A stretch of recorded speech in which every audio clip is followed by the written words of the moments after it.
So we will start solution of a question paper that comes in 2023 board exam.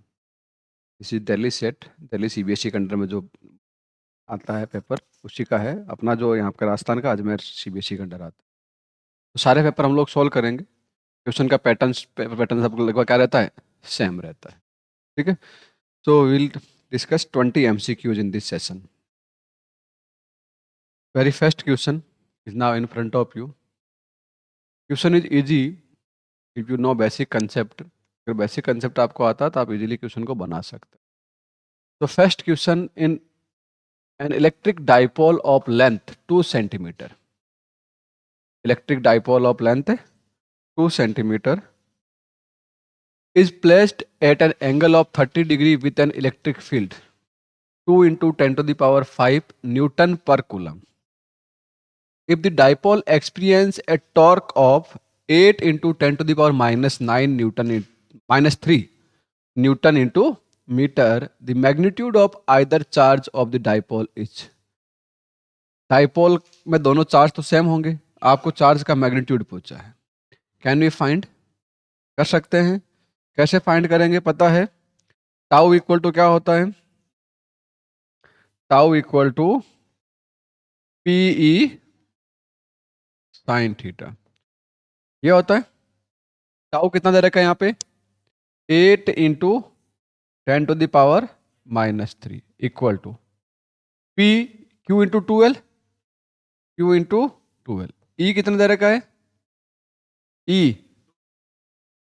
2 into 10 to the power 5 into sine 30, sine 30 कितना आएगा बताओ, 10 की 8 into 10 to the power minus 3 upon 2 into 10 to the power 5, और sign 30 की value कितनी होती है 1/2, ये 2 आएगा, इंटू 2l भी डिवाइड में आएगा तो 2, और l कितना है 2 into 10 to the power minus 2, यही है, सेंटीमीटर है ना।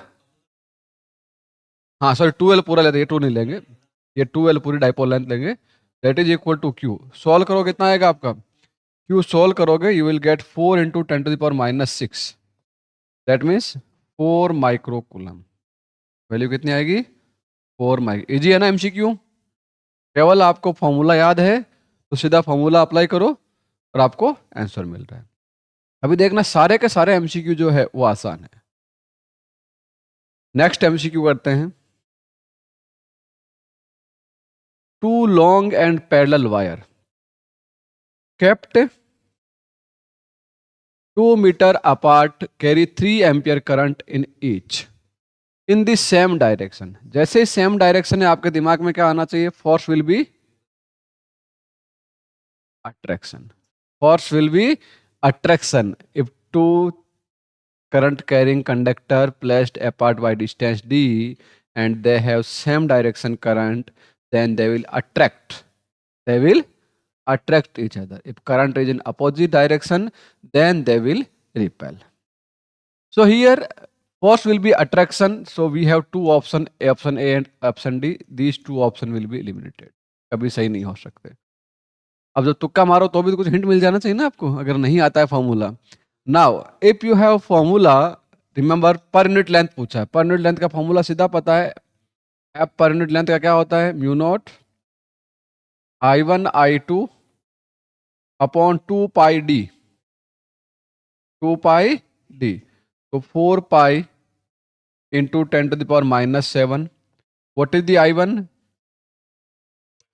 3 एम्पियर है, तो 3 into 3 upon 2 pi into D, कितना डिस्टेंस 2 मीटर, तो कितना ये आ गया, पाई से पाई कैंसिल, ये 2 हो गया, 9 2 जा 18, एक 2 से 2 भी कैंसिल हो गया, तो 9 into 10 to the power minus 7, unit क्या होगी उसकी, न्यूटन पर मीटर। कौन सा ऑप्शन होगा, डी।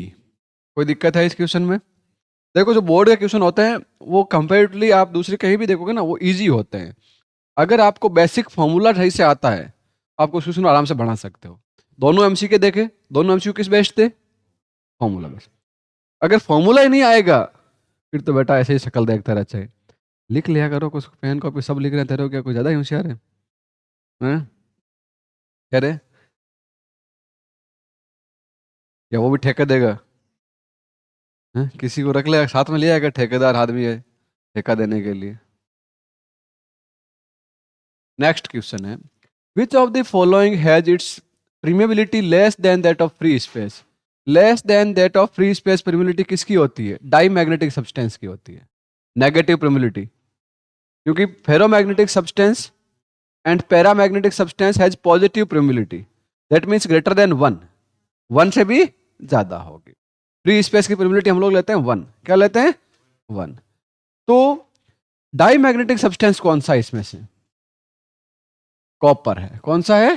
कॉपर ही करेक्ट आंसर है। Copper is a diamagnetic substance. Silver, gold, ये सब किस में आते हैं? कॉपर में है। ये एल्युमिनियम और कॉपर क्लोराइड और निकल जो है ना, एल्युमिनियम जो है that is in paramagnetic substance हम लोग कंसिडर करते हैं। कॉपर क्लोराइड भी होगा, और निकल जो है that is strong ferromagnetic substance. Ions बनेंगे वहां, डाइपोल्स बन जाएंगे, तो ये मैग्नेट की तरह बिहेव करेगा। ठीक है, पैरामैग्नेटिक सब्सटेंस हम लोग कंसिडर करेंगे। CuCl2 होता है, वो आयंस के फॉर्म में बनेगा। आयंस बनेगा, हम लोग डाइपोल जनरेट हो सकता है, जहाँ पे डाइपोल जनरेट होता है वहाँ पे मैग्नेट फॉर्म कर सकते हैं। क्या कर सकते हैं? क्योंकि जो मैग्नेट की प्रॉपर्टी शो करने के लिए मेनली क्या होता है? डाइपोल्स इंपॉर्टेंट होते हैं। तो डाइपोल एक ही डायरेक्शन में अलाइन हो जाते हैं अगर एक्सटर्नल मैग्नेटिक फील्ड से, तो that will generate a magnet, वो मैग्नेट जनरेट कर सकता है। ठीक है। नेक्स्ट क्वेश्चन है, a square shaped coil of side 10 centimetre having 100 turn in placed perpendicular to a magnetic field which is increased at 1 Tesla per second. Induced EMF in coil will be, कितना EMF होगा? EMF का formula क्या होता है? Induced EMF E equal to minus N D phi by D T. D phi equal to क्या लेते हैं? B into A cos theta. Theta यहाँ पे कितना लोगे? परपेंडिकुलर मतलब एरिया वेक्टर के डायरेक्शन में ही है। परपेंडिकुलर का मतलब एरिया वेक्टर के डायरेक्शन है। मैग्नेटिक फील्ड और एरिया वेक्टर दोनों सेम डायरेक्शन में है। इसका मतलब यहाँ पे थीटा 0 होगा। थीटा क्या होगा? 0 होगा। तो परपेंडिकुलर के चक्कर में इसको 0 कर दोगे ना, फिर यहाँ भी 0 हो जाएगा, 0 ऑप्शन में भी नहीं है। ठीक है। तो अब देखो बी कितना है हमारे पास? यहां दे रखा आपको dB upon dt। dB upon dt कितना दे रखा? 0.1, नहीं 1 दे रखा ना, 1 टेस्ला पर सेकेंड। तो हमारे पास इसकी जरूरत नहीं है, तो हम लोग इसको ऐसे लिखते हैं क्या? माइनस एन, इसको लिखते हैं D B A D T. Area तो कांस्टेंट है कॉइल का, तो ए बाहर आ जाएगा, minus N A D B upon D T. तो क्या आ जाएगा यहां से? एन कितना है? 100। ए कितना, एरिया कितना होगा? 10 into 10, 100 into 10 to the power minus 4, metre में लेना पड़ेगा ना, 10 to the minus 4। DB upon D T कितना है? 1। तो कितना हो गया ये? तो 1 आ गया, 1 वोल्ट। कितना होगा? 1 वोल्ट। कौन सा ऑप्शन है? समझ में आ गई बात? ये भी क्वेश्चन कैसा है? फॉर्मूला भी ऐसी है। कैसा है? अगर आपको पता होता है E equal to minus N D phi upon D t. अब इसमें प्रॉब्लम ये आती है कि आपको अब d B upon D t दे रखा, क्या दे रखा, वो पहचानना तो पड़ेगा। वो तो आपको कोई पहचान के देगा नहीं। इसमें क्वेश्चन की लैंग्वेज पढ़ो। मैग्नेटिक फील्ड जो है that vary according to tesla पर। अगर वहां से कुछ समझ में नहीं आ रहा है ना, तो यहां से देख लो यूनिट पे। ये यूनिट पे ध्यान दे सकते हो। यूनिट क्या है? टेस्ला पर। समझ में आ गई बात? कोई समस्या है इसमें? अब कोई समस्या नहीं? कर लोगे ना ऐसा क्वेश्चन? पक्का? अगला क्वेश्चन करें? ठीक है, नहीं लिख पा रहे तो कोई बात नहीं, तुम्हारे पास रहेगा वीडियो एनी टाइम, कोई टेंशन नहीं है। Next question, which one of have the following electromagnetic radiation has the least wavelength? सबसे कम वेवलेंथ किस, सबसे ज्यादा फ्रीक्वेंसी किसकी होती है? सबसे ज्यादा फ्रीक्वेंसी किसकी होती है नमूनों? गामा रेज की। तो सबसे कम वेवलेंथ किसकी होगी? जिसकी फ्रीक्वेंसी हाईएस्ट, वेवलेंथ सबसे लोवेस्ट। तो क्या होगा? Gamma rays. होगा कि नहीं होगा? तो ऐसे नमूने वाले शक्ल बड़ा ठोकूंगा अभी पकड़े। ये नहीं पता तुम लोगों को? यही आता है बेटा बोर्ड में। Next question, in a young double slit experiment In a young double slit experiment, the screen is moved away from the plane of the slit. What will be its effect on the following? इनमें से क्या effect करेगा? हाँ, क्या है सही?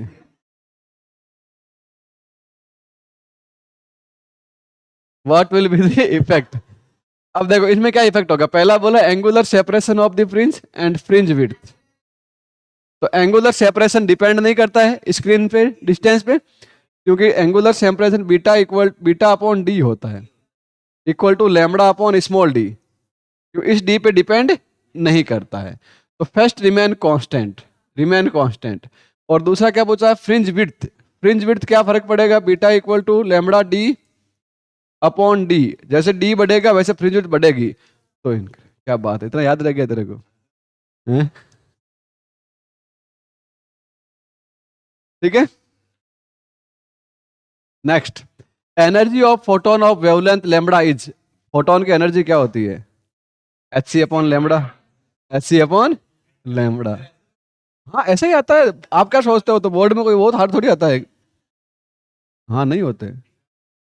Ratio of the nuclear density of two nucleus having the mass number 64 and 125. Nuclear density का ratio पूछा है. न्यूक्लियर डेंसिटी का रेशियो पूछा है. न्यूक्लियर साइज का रेशियो नहीं पूछा है. It is nuclear density. It is nuclear density. मैंने लिखा है शुरू में, नोट्स में लिखा रखा nuclear density. Nuclear density of all substance are always constant. It doesn't depend on mass number 1. क्या आएगा? 1. डेरिवेशन भी कर रखा है इसका. इसका डेराइव कर रखा है मैंने पूरा का पूरा. पूरा क्या कर रखा है? डेराइव कर रखा है कि nuclear density atomic mass number पे डिपेंड नहीं करती है. मींस डेंसिटी कांस्टेंट रहेगी चाहे कुछ भी मास नंबर. अब किसी पूछता रेडियस का रेशियो, इसमें क्या पूछता? रेडियस का रेशियो पूछता 4/5 आता. रेडियस का रेशियो क्या आता? 4/5 आता. ठीक है. नेक्स्ट क्या है? During formation of A PN junction. During formation of A PN junction क्या होगा? जब पीएन जंक्शन का फॉर्मेशन होगा तो diffusion current keeps increasing, drift current remain constant. Both the diffusion current and drift current remain constant. Diffusion current remain almost constant but drift current increase till both current become equal. अच्छा तो लगना ऐसे बहुत सारी अच्छी लगती है. मिलती तेरे को क्या सब? है? मिलती है क्या? बता ना मुझे. हैं? अरे मैं लगने से नहीं होता है. लगने से नहीं होता. तुझे लगता है, तुझे तो ऐसा लगता है वो मेरी है पर होती नहीं है तेरी. होती है क्या? यही तो वीक है. तो फिर तो वही बोलता हूँ जहाँ वीक है. हम्म. क्या? देखो, डिफ्यूजन करंट इंक्रीज नहीं होता लगातार. डिफ्यूजन करंट इनिशियली रहता है, बाद में आराम से कम हो जाता है, लगभग जीरो हो जाता है. क्या होता है लगभग? डिफ्यूजन का मतलब क्या होता है? जब पीएन जंक्शन बनता है, जब पीएन जंक्शन बनता है उस टाइम पे डिफ्यूजन करंट रहता है एक बार के लिए, पर इलेक्ट्रॉन होल जितने वहां पे एक दूसरे मिक्स हो सकते हैं, हो गए और वहां पे खत्म हो जाते हैं. तो इसका मतलब ये ऑप्शन तो गलत है. Drift current remain constant. Drift current constant नहीं रहता है, वो भी चेंज होता है. तो ये भी क्या है? बहुत diffusion current and drift current remain constant, ये भी गलत. अपना आप कौन सा सही है यार? Diffusion current remain almost constant but drift current in increase till both current become equal. Drift current क्या होगा? इंक्रीज होगा जब तक क्या है, दोनों इक्वल नहीं हो जाए. ड्रिफ्ट करंट और डिफ्यूजन करंट कल बताऊंगा मैं तुम्हें, जब पीएन जंक्शन का फॉर्मेशन कैसे करते हैं, उसमें किस टाइप से करंट होता है ड्रिफ्ट और किस टाइप से होता है डिफ्यूजन करंट. वैसे पहले लिखा रखा होगा पर अभी तो आपको याद तो इतना अच्छा रहता है, मुझे पता है. Next question. अब ये नहीं बताओ ठोकूंगा पकड़ के. The diagram show the four energy level of an electron. Four energy level of an electron in Bohr model of hydrogen. Identify the transition in which of the emitted photon will have the highest energy. हैं? क्यों होगा first में? Energy सबसे ज्यादा emit किस में करेगा, क्योंकि इन दोनों का जो एनर्जी गैप है वो मैक्सिमम है। यहाँ पे एनर्जी गैप क्या है, मैक्सिमम है, तो जो फर्स्ट वाला ट्रांजिशन है that will show highest energy. समझ में आ गई बात। सबसे लोवेस्ट किस में होगा, सेकंड में होगा, क्योंकि यहाँ पे एनर्जी बैंड गैप सबसे कम है। ठीक है, अगर ऑर्डर देखें तो फर्स्ट सबसे ज्यादा है, देन थर्ड आएगा, देन फोर्थ आएगा, और देन सेकंड आएगा। ऐसा भी तो क्वेश्चन पूछ सकते हैं आपको, ध्यान देना कि decreasing level of the energy gap या decreasing level of the energy photon. अगर इंक्रीजिंग पूछता तो सबसे पहले फर्स्ट आता, then fourth, then third, then first आता। ऐसा कर सकते हो, कोई दिक्कत नहीं है। अगला question, which of the following graph correctly represent the variation of the particle momentum with the associated de Broglie wavelength? de Broglie wavelength, तो आपको पता है कि क्या होता है, lambda equal to H by P. Inversely proportional graph कैसा बनता है, रेक्टेंगुलर हाइपरबोला, तो डी होता है। कौन सा होगा, D, rectangular hyperbola. The capacitance each of 4 microfarad are to be connected in such a way that the effective capacitance of the combination is 6 microfarad. Capacitance each of 4 microfarad are to connected in such a way that effective capacitance of combination is 6 microfarad. This can be achieved by connecting. क्या होगा, आपके पास कितना capacitor है, 3 है ना, 3। कैसे connect करोगे, 6 हो जाएगा। तो अगर आप तीनों को पैरेलल में करते तो कितना होता, 12 हो जाता। कितना होता, 12। तीनों को अगर सीरीज में करते तो आ जाता 4/3। कितना आ जाता, 4/3। इसका मतलब ऐसा तो तीनों को सीरीज और तीनों पैरेलल में केवल तो होगा नहीं। अगर मैं 2 को करता हूं पहले पैरेलल में और फिर करता हूं इसके साथ सीरीज में, तो ये कितना हुआ, 2 मिला के 4 और 4 8, और ये कितना हो गया 4। अब पता है क्या होगा इसका, 8 इंटू 4 अपॉन 8 प्लस 4, तो कितना आएगा, है? ये भी नहीं हो रहा है? 2 of the connected in series and then combination is. अब तीसरा ऑप्शन एक और देख लेते हैं, ऐसे 2 सीरीज में कनेक्ट कर दो और इसके साथ ये पैरेलल में लगा, तो सॉरी रेजिस्टेंस नहीं है ना, ये कैपेसिटेंस है, सॉरी कैपेसिटेंस में ऐसा काम हुआ नहीं। अब इसमें क्या होगा, ये 2, इसका मतलब कितना, 4/2, ये 2 हो गया और ये 4 हो गया, ये 4 हो गया, कितना हो गया, 4 और 2 6। तो 2 किस में होंगे, पहले सीरीज में, उन सीरीज को पूरा किसके साथ जोड़ेंगे, पैरेलल के साथ, तब जाके क्या आएगा। समझ में आ गई बात। ये भी इजी क्वेश्चन है, हार्ड नहीं है बिल्कुल। नेक्स्ट क्या है, which of the following statement about LCR circuit connected to an source is correct. LCR circuit से कनेक्टेड जो एलसीआर सर्किट से पूछ रहा है, if the frequency of the source is increase the impedance of the circuit. अब सबसे पहले देखो, जो सर्किट का इंपेडेंस होता है, जेड का फॉर्मूला मैंने बता रखा है तुम्हें वैसे तो, जेड इक्वल टू क्या होता है, R square plus XL minus XC का whole square, XC minus XL हो, एक ही बात है। अब फ्रीक्वेंसी के साथ जेड का जो ग्राफ होता है, आपको पता है इनिशियल जब फ्रीक्वेंसी 0 होगी तो इफेक्ट कैपेसिटिव रहेगा। कैपेसिटिव धीरे धीरे फ्रीक्वेंसी बढ़ेगी तो आपका एक कंडीशन ऐसा आएगी जहां पे रेजोनेंस हो जाएगा, जहां पे क्या हो जाएगा, यहाँ पे जेड क्या होगा, मिनिमम। इसके बाद वापस फ्रीक्वेंसी बढ़ेगी, इंपेडेंस इफेक्ट बढ़ेगा, इस तरह ग्राफ बनता है जेड और एफ का। जेड और एफ का ग्राफ ऐसे होता है, ग्राफ बना भी रखा है जेड एफ का ग्राफ। अब पूछा कि frequency of the source is increase, impedance of circuit first decrease हो रहा है, इंपेडेंस बिल्कुल सही है, देन इंक्रीज, तो ऑप्शन ए बिल्कुल क्या आ रहा है, करेक्ट आ रहा है। बी में देखोगे, if the net reactance XL minus XC of circuit become equal to the resistance, then the current lead voltage by 45 degree। ऐसा होगा क्या, XL, if the net reactance of XL minus XC equal to the resistance, है क्यों होगा गलत, phi equal to क्या निकालते हैं हम लोग, tan inverse XL minus XC upon R। अब क्या होगा, XL of the circuit become equal to इस रेजिस्टेंस के इक्वल है।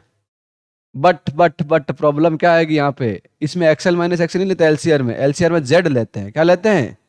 जेड। तो यहाँ पे क्या आएगा, जेड के फॉर्म में अंदर जेड बाई आर, तो इक्वल होगा नहीं, आर प्लस आर √2r हो जाएगा। तो रूट यहाँ फाइव जो बनेगा वो कितना बनेगा, tan इनवर्स √2, tan इनवर्स √2। तो क्या √2 सेम है? तो इसका मतलब 45 फेज डिफरेंस नहीं होगा, 45 फेज डिफरेंस नहीं होगा। यह गलत हो गया, बाकी वैसे ही गलत है। Resonance the voltage drop across the inductor is more then that of across the capacitor. नहीं, रेजोनेंस में दोनों में सेम वोल्टेज ड्रॉप होता है। रेजोनेंस में क्या होता है, X V L equal to V C, that's why V पूरा जो वी जेड होता है दैट इज वी आर के इक्वल हो जाता है। At resonance the voltage drop across the capacitor is more than the, नहीं ये तो इसका हम तीनों गलत हो गए, केवल सही कौन सा हुआ? According to Huygens principle, the amplitude of secondary wavelet is equal to the both of the forward and the backward direction. Maximum in the forward direction and the zero in the backward direction. Large in the forward direction and small backward में बिल्कुल जाता ही नहीं है B, क्योंकि backward envelope बनता ही नहीं है।